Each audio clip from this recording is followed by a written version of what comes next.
talking about cognitive load in today's episode of Developer Tea. My name is Jonathan Cottrell. We talked about cognitive load in our last episode as well. We specifically talked about the principle of least surprise. And in today's episode, I want to cover another angle on reducing your cognitive load. If the principle of least surprise is about avoiding creating new cognitive load, in today's episode, we're going to talk about a topic that allows us to avoid accepting cognitive load. This is a very simple topic. You've probably heard it, especially if you've ever done any kind of learning about Kanban or queuing systems. The idea is simple. Limiting your work in progress reduces your cycle time. If you've never heard these terms, we're going to define them very quickly. But first, I want to reinforce why cognitive load is so damaging to us.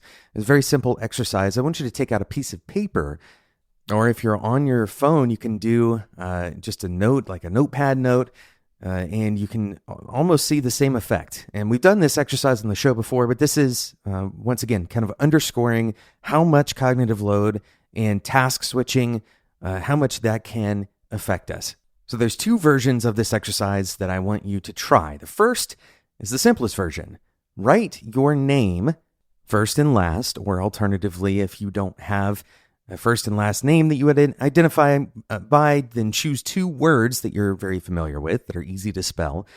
And I want you to do this in two rounds. The first round, just write the words. Write them sequentially in order and do one at a time. The second round, I want you to write them one letter at a time in an alternating fashion. Now, obviously, this context switching and the time that it takes your brain to go between these two things makes the second version significantly longer. The second exercise is similar. Normally, when you are focused on writing a word, you can kind of flow straight through that word. But I want you to try writing the word while also saying the alphabet. This one is especially good if you don't choose a word that you have kind of muscle memory writing. So your name may not be as useful for this because, especially if you're literally writing or typing it with your fingers, you have some muscle memory there. So choosing another word would be the most effective version of this. So if you were to say the alphabet and write a word down while you're saying the alphabet, or even better, write a sentence. Now, why are we doing these crazy exercises, writing down stuff that we're going to just toss away? Well, the whole point is to remind you that the significance of cognitive load in the smallest version of this, right, in the most simple version of tasking, produces a significant slowdown, a significant efficiency problem. And this doesn't go away at more complex versions of this. If we're trying to multitask or we're trying to decode too much information, for example, if you've ever tried to code, at least for me, and this may be true for you, if you have a similar kind of cognitive load response to music with lyrics, it's harder. It tends to be harder to code with music that has lyrics in it than to code in pure silence or music that doesn't have lyrics. So while we have tactical takeaways from this quick discussion on focusing on one thing at a time and reducing the kind of distracting input that your brain has around you, there's a larger discussion at play, not just when you're actually getting into the flow of your work, but also the philosophy that you use to manage the things that you're trying to do. Not just in your work, not just in the moment to moment, but in your life. If you're listening to this podcast right now, it's probably because you have a constant drive to become better. If you're not here for that reason, then I'm not really sure why you would listen to this show. We're really about this constant drive to improve, but I want you to take a breath for a moment and recognize something that is deeply true about your life. You do not need to improve on every axis at the same time. You do not need to become better in every single area that you care about in your life, every single thing that you value. You don't have to perform that every single day. I want you to take a moment and really kind of accept this truth that your improvement, in order to be sustainable, must be focused. It's not that you don't have to improve on every axis. It's that if you try to, your overall improvement is going to be slim.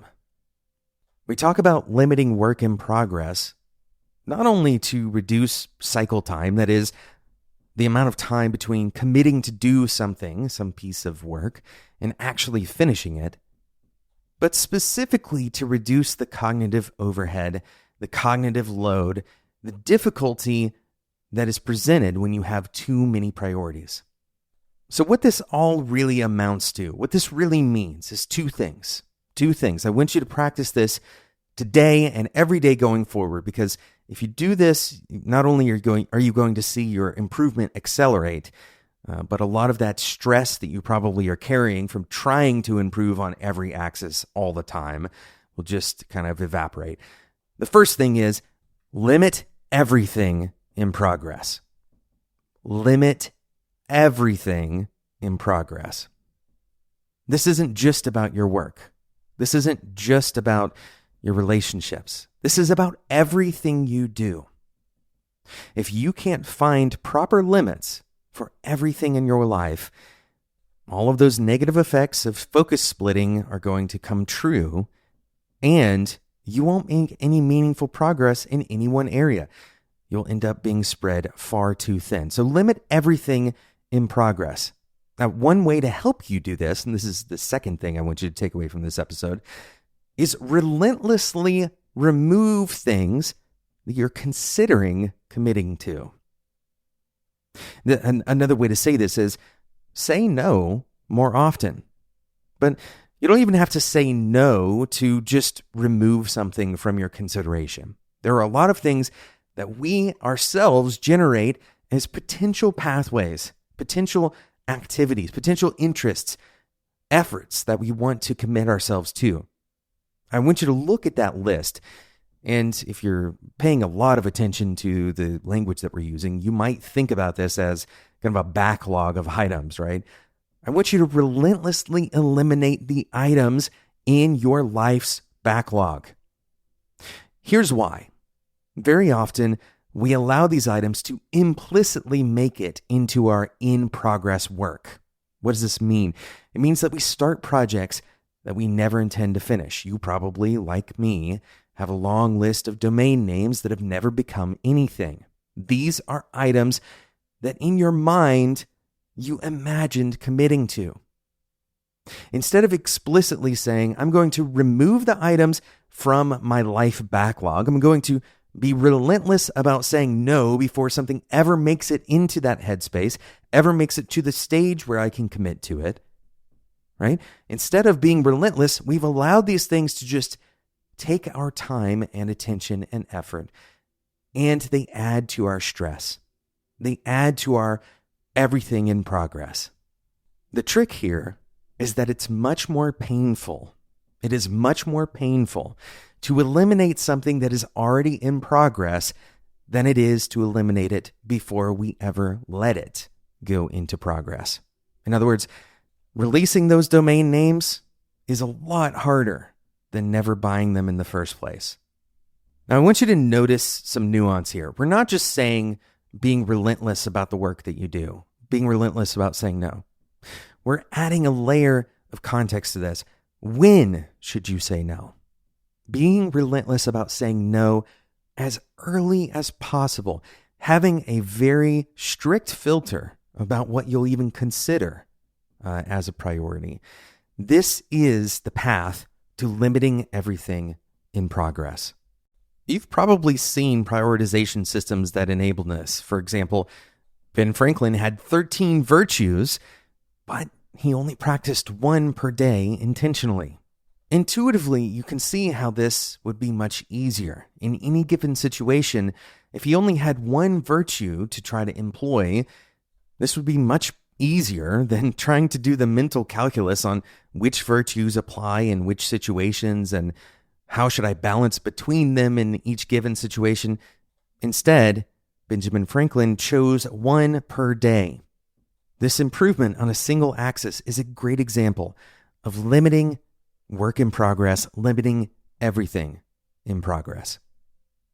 Thanks so much for listening to today's episode of Developer Tea. I hope it will encourage and inspire you to limit the things that you are doing to the most important things. This doesn't mean that you have to eliminate everything off of your list of things that you would like to accomplish. Instead, this is about what you are willing to give your time to in a given period of time. Limiting what you're focusing on is the goal. This limited focus will improve, importantly, lower your cognitive load. Thanks again for listening to today's episode. If you enjoyed this episode, I encourage you to subscribe right now and leave us a review, please. This is one of the most important things to help the podcast continue to reach engineers like you, or if you're not an engineer, reach people like you who are looking to grow in their personal lives, in their careers. And beyond leaving a review, beyond subscribing, the next thing you can do if you want to get more involved with this community is join the Developer Tea Discord. Head over to developertea.com/Discord. That's totally free for you to join. developertea.com/Discord. Thanks so much for listening, and until next time, enjoy your tea.